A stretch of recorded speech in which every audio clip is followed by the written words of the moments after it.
अस्सलाम वालेकुम अकम jirtan kabajamtoota fi jaalatamtoonni hordoftoonni barsiisa Oromoo alhamdulillah naga gooti nageenyi kiyya kan jaalalaa kan kabajaadhaa bakki jirtan maras nagahu egaa hordoftoota kiyya viidiyoo irraa kana keessatti wanni isin barsiisu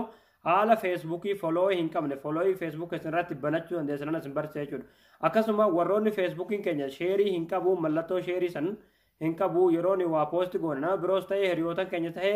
namni waan jalaa sheerii gochuu hin danda'u laayikii fi koomentii malee warroonni jettanis gaafii kana lachuu viidiyoo kanarratti isin agarsiisa hanga xumuraatti nafaana turaa na hordofaa isin jechuudha. Egaa daawwattootaan kiyya gama barumsaatiin darbuun duratti waan inni isin yaadachiisu namoonni YouTube chaanaala kiyyaaf haarawaa taatan subscribe gochuun dagatinaadha yeroo subscribe gootan mallattoo notification san click godhuudhaan ol kajatturatti tuqachuu hin dagatinaa jechuudha. Barumsi asirratti dabarsu tokkolleen akka isin dabarre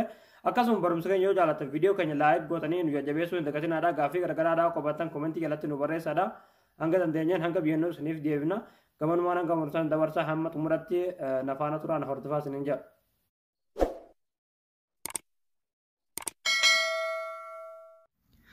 Hayyee daawwattootaan kiyya feesbuuka folooyii hin qabne akkasuma feesbuuka sheerillee hin qabne jechuudha haalli folooyii sheerii sitti banatan jechuudha feesbuuka isinirra galtanii egaa achi booda sarara sadii kanarratti kilikni gootanii ammallee akkuma barame gadi ni buutanii seetingii piraayiveesii kan jiru kanarratti kilikni gootanii ammallee seetingis kan jiru kanarratti kilikni gootanii ammallee gadi ni buutanii asirratti jechuudha public posts kan jiru kanarratti kilik irratti ni gootanii egaa achi booda haala kanaaf fuula kana isinii bana jechuudha amma wanni gootan jechuudha kana hunda public gootan jechuudha isinii galee kan awwalaa kana friend sirra ka jiraatu taate public irratti raayitii guutuu jechuudha haala kana isinii galee ammallee kagadii kanallee public irratti raayitii guutuu jechuudha ammallee gad buutaniiti public irratti raayitii guutuu jechuudha ammallee gadis ni deemtanii ammallee asirratti everyone ka jiru kanarratti kilikni gootanii ammallee asirratti public irratti kilikni gootanii haala kanaan jechuudha bantan jechuudha hundumaa public irra keessan jechuudha isinii galee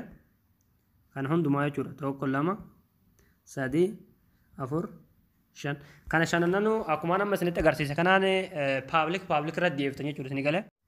egaa haalaan amma isinitti agarsiise kanaan yeroo bantanii hunda public irratti deebitan jechuudha namni kamuu follow godhee isin hordofuu hundaa jechuudha isinii galee hatta feesbuukiin keessan hoo friendii kuma shanillee hin guutin yoo jalaa qabuu dhabdan feesbuukiin keessan follow isiniif lakkaa jechuudha isinii galee namni follow godhee isin hordofuu hundaa jechuudha yoo feesbuukiin ammoo kuma shan guutees follow godhee isin hordofuu hundaa jechuudha isinii galee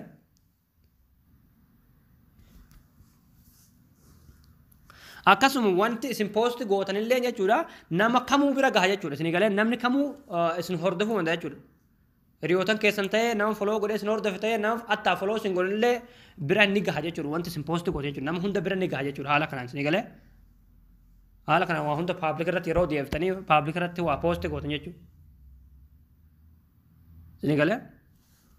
ammallee foloo keessan fuula feesbuuk irratti ol baasuudhaaf jechuudha bifa kanuma amma akkas kiyyaa kanaan jechuudha isin galee haala kanaan fuula wanni irratti ol baasuudhaaf jechuudha nama hundatti akka mul'isuuf jechuudha akka yookiin akka isinitti mul'atu yoo barbaadan jechuudha hordoftoota meeqa qabdan akka isiniif mul'isu jechuudha arguu yoo barbaadan jechuudha piroofaayilii keessanirratti deebitaniiti piroofaayilii keessanirratti kilikni gootanii ammallee as gadi ni buutan jechuudha edit public kan jiru kanarratti kilikni gootanii ammallee gadi ni deemtu asirratti edit kan jettu kilikni gootanii achi booda gadi ni deemtu jechuudha amma asirratti followers ka jiru kana kan namni friendii isinitti argate ta'e kan namni follow isin godhe ta'e isiniif lakkaa jechuudha raayitii kana kilik itti gootanii itti banta jechuudha isinii galee amma kiyyaa namni follow na godhe nama 2,915 jechuudha achi booda akka inni mul'atu yoo barbaadan jechuudha raayitii kanatti guutaniiti save ka jettu irratti kilik gootu jechuudha isinii galee haala kanaan fuula wandirratti isinii mul'ata jechuudha kunoo akkuma asirratti argaartan jechuudha haala kanaan isin jalatti mul'ata jechuudha namni follow isin godhe jechuudha isinii galee egaa haala kanaan feesbuuk keessan followii itti banachuu dandeessu jechuudha akkasuma followii itti guddifachuu dandeessu jechuudha wanti isin poosti gootan nama hunda bira akka ga'u immoo yoo barbaadan fakkeenyaaf yeroo waa poosti gootan suuraas ta'ee viidiyoos ta'ee barreeffamaas ta'ee poosti ka jettu na kilik godhuun duratti jechuudha asirratti waan beekuu qabdan jechuudha qastii sana kilikni gootan jechuudha friendis ka jettu ni argitan jeetan abdii qaba qastii sana irratti kilikni gootanii ammallee public ka jiru kanarratti raayitii guutuu jechuudha isinii galee ammallee duubatti yeroo tokkoof baak jettanii deebitan jechuudha amma haala kanaan public irratti wanti isin poosti gootan public irra akka ta'e yeroo hubattan jechuudha poosti ka jettu na kilik gootanii jechuudha haala kanaan jechuudha isinii galee haala kanaan amma wanti ani barreessituun jechuudha nama hunda bira ni geesse jechuudha namni na jala seenee argullee danda'a jechuudha isin galee akkasuma nama birallee gahuu dandeessi jechuudha paablik irra waan jirtuuf jechuudha isin galee egaa haala kanaan ammallee sheerillee namni gochuu danda'a jechuudha feesbuukii sheerii hin qabne haala kanaan yoo poosti goote jechuudha sheerillee itti isiniif banama jechuudha isin galee egaa hordoftotaan kiyya isinii galee jeetan abdii qabaa barumsa kiyya kanarraa asirratti raawwataa barumsa keenya yoo jaalatan viidiyoo keenya laayik gochuu hin dagatinaadha akkasuma hiriyootan keessaniif sooshaal miidiyaa gargaraa irratti sheerii gochuu hin dagatinaadha gaafii gargaraadhaa qabaattan koomentii jalatti nu barreessaadha waan hordoftaniif galatooma.